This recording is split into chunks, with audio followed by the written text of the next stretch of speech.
প্রিয় ভাইয়েরা, আমি বলেছিলাম যে এক দল খেয়ে গিয়েছে আর এক দল খাওয়ার জন্য রেডি হয়ে আছে। তো এখানে কি আমি কোনো দলের নাম বলেছি?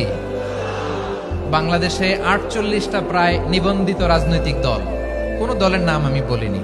কথাটাকে আমি জেনারেল রেখেছি। দায়ীদের বৈশিষ্ট্যই এটা, দায়ীরা জেনারেলি কথা বলে, যার যেই মেসেজ নেয়ার তারা সেখান থেকে নিয়ে নেয়। তো কোনো দল এটা নিয়ে কোনো কথা বলল না। আপনারা এটাকে নিজের গায়ে যে মাখালেন, এটা ঠিক হয়নি।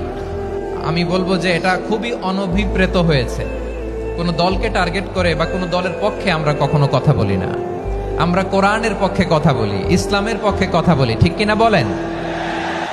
সো একটা জেনারেল কথাকে যদি আমার রাজনীতিবিদ বন্ধুরা নিজেদের গায়ে মাখেন, ক্ষুব্ধ প্রতিক্রিয়া জানান, এতে করে সাধারণ জনগণের কাছে একটা নেগেটিভ মেসেজ যাবে ওনাদের ব্যাপারে। এটা হোক আমরা চাই না। তো আমার প্রিয় রাজনীতিবিদ বন্ধুদের আমি বলবো, কথাটা ছিল ভেরি জেনারেল, এটা নিজেদের গায়ে মাখানোর কোনো দরকার নাই। আমরা চাই না এদেশে চাঁদাবাজি, দখলবাজি থাক, ঠিক কিনা বলেন? এদেশে কোনো দুর্নীতি থাক, টেন্ডারবাজি থাক, এগুলো আমরা চাই। এবং আমরা দেখেছি ক্ষমতার পালাবদল যখন হয়, এক সরকার যায় আরেক সরকার আসে, তখন দুর্নীতির ফিরিস্তি আমরা জানতে পারি, এর আগে জানতে পারি না। প্রতিটা দলের ভেতরেই আমরা এই বাজে চর্চাটা দেখেছি। সো এখন আমাদেরকে শুধরে নেওয়ার সময় এসেছে। এটা